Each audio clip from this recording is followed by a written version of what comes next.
And Rob, we talked a little bit about it last night. There, the odds about a week and a half ago, Joel Embiid moved ahead of Nikola Jokic, maybe 2 weeks ago, in the race for the MVP with the odds as far as Vegas. Now those odds are minuscule, or the difference between the two is minuscule. Embiid still slightly number one. Jokic right there on his heels at number two. Again, these are according to some odds. Doesn't mean that's where the writers are at. But Embiid talked about all of this, Rob, in a wide-ranging interview with The Athletic this week. And this is one of the interesting things he said. And he was asked if he thinks that this is a championship or bust year for Philadelphia. He said, not necessarily. I don't care about the pressure that everybody puts on me. All I care about is the pressure that I put on myself to win. People have been talking about who has the most pressure to win. People want to mention me. I'm not at the top of that list. I'm not a two-time MVP. I've never made first-team All-NBA. I've never won anything. So why is there pressure on me to do something when there are guys that have won 2 MVPs, a bunch of MVPs, and haven't done anything either? Clearly talking about Nikola Jokic, Rob. And this is what I want to throw at you.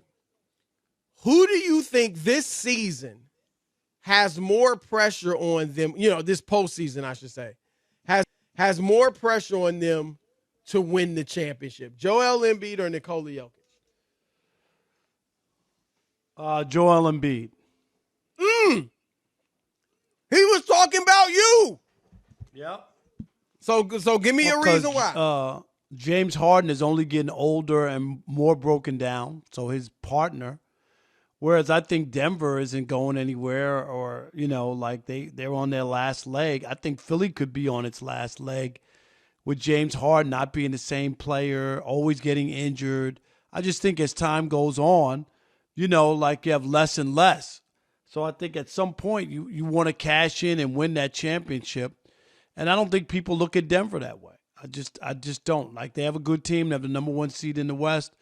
If they make a run, fine. If they don't, it's just the expectations on Denver just aren't the same as I think in Philadelphia in the East with a player like Embiid, who's one of the best players in the league. And not just from a stats standpoint, but just, the way he operates and the way people look at him. Because again, I do believe that it's not the eye test that makes people want to vote for the Joker. It's analytics, So I think that there's just a different argument for him compared to Joel Embiid. Is that fair? Absolutely not. It's not fair. But I think you have enough of those swing voters, Chris. It's like the independents. Okay, there's Democrats here, Republicans here, and then there are independents. Okay, yes. And that's and I think that's the issue, is that the swing voters, the analytics. He addressed that too, Rob. And I'm going to get to the question I asked you, but I got to say this since you brought up the analytics. He did address it, and he said that he doesn't like the way the criteria changes. I mean, it doesn't really change. It's just no criteria. You're a voter for Baseball Hall of Fame. There's no criteria. It's just that some guys have different views, which I'm fine with. But he said this. He said you can talk about analytics. Here's the first statement he made about analytics. And when you add analytics into it, which don't make sense, you can talk about analytics all you want. When you got some guys in the league, the eye test tells you that they're not good defensively, but analytics tell you they're the best defenders. That's when analytics don't make sense at all. Rob, I'm going to give you exactly what he's talking about. Because he already called out Jokic. And here's what he said. Now, Jokic, I watch the NBA. Jokic is not a very good defender. but he is 7 feet tall and big. And so because of that, he's smart. He can have an impact on the game to some degree, but he's not a very good defender. And they're not a very good defensive team. But guess what? Guess who leads the league this year in an analytic stat known as defensive box score plus minus? None other than Nikola Jokic. Guess who, Rob, is number 5 all time? Yes, I said it.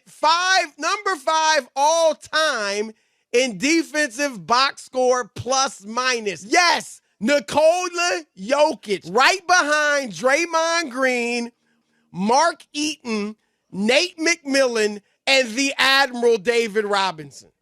Ahead of Ben Wallace, Hakeem Olajuwon, Tim Duncan. I mean, Rob, this is what Embiid is talking about. And don't look at these numbers and say, you know what? My eyes are lying to me. Jokic is a great defender. He ain't close to as good of a defender as Embiid or Giannis. And Rob, we talked about it before. Remember a few years when Kawhi was in San Antonio at the peak of his defensive powers? And there was an analytic stat that said the Spurs were better defensively when he's on the bench. I mean, come on, guys. And I think, and I'm not one of those let's throw analytics out the window. I'm just saying it's a part of the discussion. It's not the end all. And it doesn't tell you. Sometimes these numbers just don't add up. Defensive win shares is another analytic defensive stat, Rob. Jokic is number 7 this year. Embiid's number 6. So I'm just saying, that's what Embiid is talking about.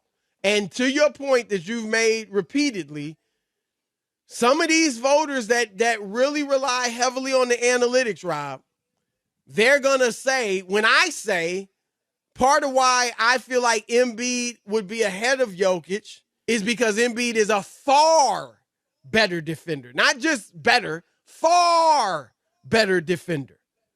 They're going to say, well, hold up. Jokic is one of the best defenders ever, according to our analytics. So I just wanted to address that because that should show people that it's not just about numbers. Rob, we've talked about it all season long with LeBron James. You look at LeBron's numbers, and you would say he's still as good as he was in 2014. And you'd be telling a lie. Absolutely. His numbers are better now. But you can look at the game. He's not now he's still a great player, but he's not what he was. It's obvious.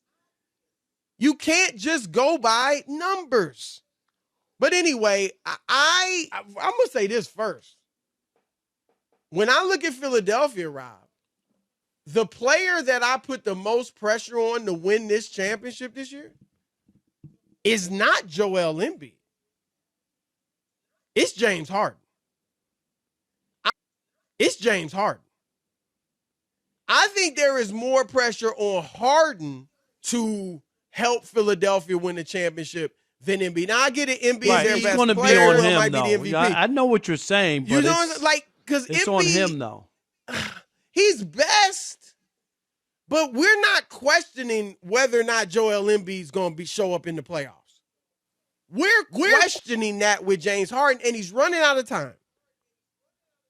We know, Rob, you and I have praised Harden to the high heavens for his regular season play at point guard with Brooklyn and with Philadelphia. But I'm concerned. I'm skeptical. I'm not banking on James Harden delivering in the playoffs. And so I think the most is on him. And I think, Rob, I think you tend to be right on Embiid over Jokic because I don't think there's that much pressure on either. because nobody is picking either of their teams. No. I mean, not nobody, but Right, but to win it, right?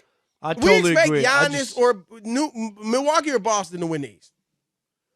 Right. If they win, it would be a little surprise. But they're not like, oh, my God, I can't believe Philly didn't win. Right. That is not going to be said.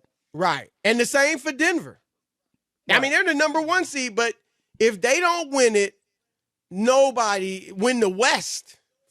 Nobody's going to be shocked. And I think for both of these guys, Rob, and this happens. It doesn't happen at the same time for everybody. But I guess it happens, Rob, when the praise for your individual game gets so high and yet you haven't won it. That's when the media and the public, because of the media, begins to look at you and like, dude, we get it, but you got to win a championship.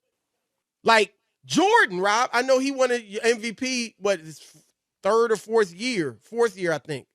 And he was, people had already said he's the best. Bobby Knight, best player he's ever seen. He had the shoes right away. He had the come fly with me video. So he was getting a lot of love.